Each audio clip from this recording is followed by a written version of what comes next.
The long-awaited iPhone 12 Pro has finally arrived. What's up guys, this is Maxwell from Main Street Tech, and today we're gonna have an unboxing and first impression on a brand new iPhone.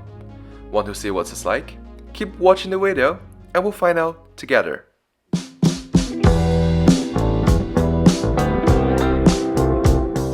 The first thing that I've noticed about the box is that this is a lot thinner than the past generations of iPhone boxes, probably because that Apple stopped including the wall adapter for the new iPhone.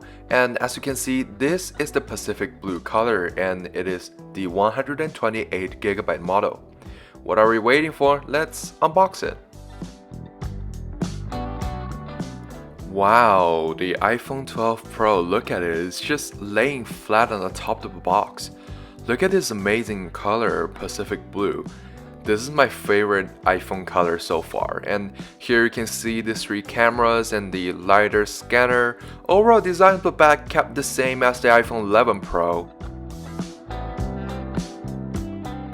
Take the iPhone out, we can see that there is a white protective sticker covering the display, and inside the box there are some documentations and the USB-C to Lightning cable, nothing else. Let's take a look at the phone itself. The first thing that you will notice is that it's a lot bigger than the iPhone 11 Pro from last year, since the screen is 6.1 inch instead of the 5.8 ones, and the rectangular design is very comfortable when you hold it in your hands. Okay, let's peel the protective sticker off, and here we have the front of the phone. Wow, this is beautiful.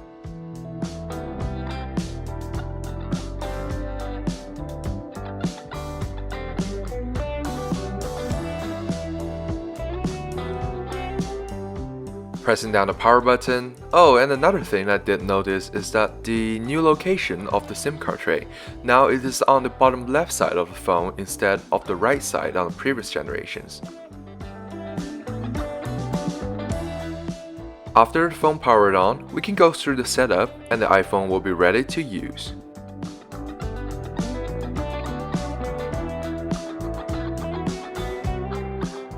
After setting up, we can just swipe up and wow, this animation is so smooth. This might be the most beautiful iPhone ever. The bezels are a lot thinner than previous generations and with the perfect size of the previous iPhone XR, and in the OLED panel and a higher resolution display, this might be the best iPhone to date.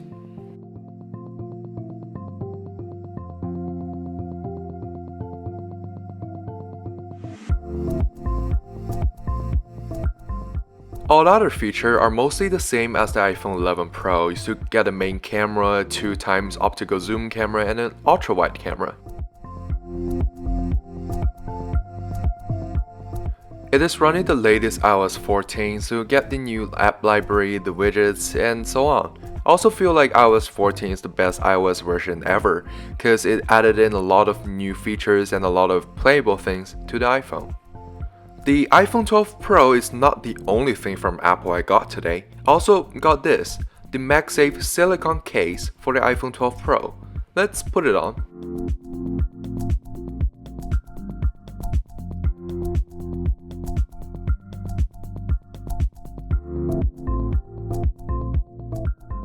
With the case on, you don't have to worry about hurting your new iPhone anymore. One thing about this year's case that is different is that now it covers all sides of the iPhone. The ones on the iPhone 11 Pro only covered the 3 sides with the bottom place open. The entire iPhone will be protected on the new ones, and the camera sides were all raised for extra protection. I got a chance of spending the entire afternoon with the iPhone 12 Pro. Even though it is not enough for a review of the iPhone 12 Pro, I still got to test out some of the basic features, like the battery life and the camera. First, the battery life on this new iPhone 12 Pro is amazing. This phone has 85% when I first powered it on, around 1 PM or so, and it still has 65% when I finish my short period of time with the iPhone 12 Pro around 8 PM. In between these 7 hours, I use this iPhone extensively. That includes continuous photography sessions and the screen on almost all the time. We can see that despite the battery capacity decreased when comparing to the 11 Pro, The A14 Bionic chipset in this iPhone is more power efficient compared to the A13 Bionic, so the battery life should be, if not better, similar to the iPhone 11 Pro. I also got to test out the display under direct sunlight. As you can see, viewing content under sunlight is completely doable, and the display can go up to 800 nits, which is pretty bright. We can also see that the Pacific blue color is even more beautiful when it's under sunlight. However, I would not recommend using this phone without a case on, since it is still really slippery, even with the frosted matte finish on the back glass. Since I do not own an iPhone 11 Pro, I'm not able to do a side-by-side comparison. However, a friend of mine told me that despite the increase in size, the new 12 Pro feels a lot lighter and thinner than the 11 Pro. I also took a few photos within these 7 hours. So next, let's look at some photos taken on the brand new iPhone 12 Pro. The first photo I took on this iPhone is this photo of the Tim Hortons Timbits. I was a little bit worried about the camera performance on this 12 Pro because as you can see on this Timbits photo, the colors are pretty dull and the lightings are not that great, so I feel like I will take more photos just to test out the camera. So I found this kind of plant and took this photo. As you can see in this photo, the iPhone 12 Pro's camera has a great dynamic range, the exposures are great, and also the focus, selective focus are working perfectly. After that, I thought I would test out the color reproduction side of the iPhone 12 Pro's camera further. So I took this shot at the library. And from what I can tell, the colors are exactly what I saw. In the same place, I toggled on the ultra-wide camera and took this shot. The colors are exactly the same as the main camera to my eyes, but the edges are a lot softer and we can see a little bit of shape deformation. I also took this shot of the spider decoration, and as you can see, the blurs are really good and the details were all greatly kept.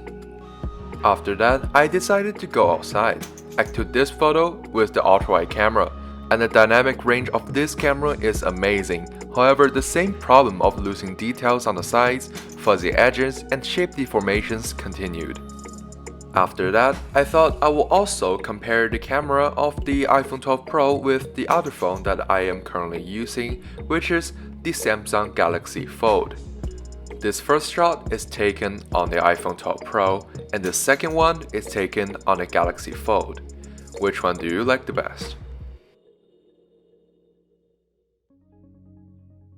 I also took this shot using the built-in monochrome filter in the iPhone 12 Pro, since my friends wanted to let me take an artistic shot. Time really flies. It's already nearly 6 PM, so I went down to the lakeside and took those photos of the sunset. I really liked how the HDR enhanced those photos though. The colors are amazing. However, I noticed this weird green dot on some of the photos. I don't know where this one came from. I also took some photos of some flowers. I really like the colors, however the background is a little bit overexposed. Toggling on the menu features, I got this amazing shot that looks like it comes from a professional DSLR camera. The cameras on the iPhone 12 Pro is definitely the best camera on iPhones to date. After nightfall, I decided to test out the iPhone 12 Pro's night shot capabilities. These photos are all taken with the auto 3 seconds exposure using the main camera, and the environment around me then was completely dark except for some lights coming out from the tree light. I had been completely blown away from how good the iPhone 12 Pro's night sight skills are.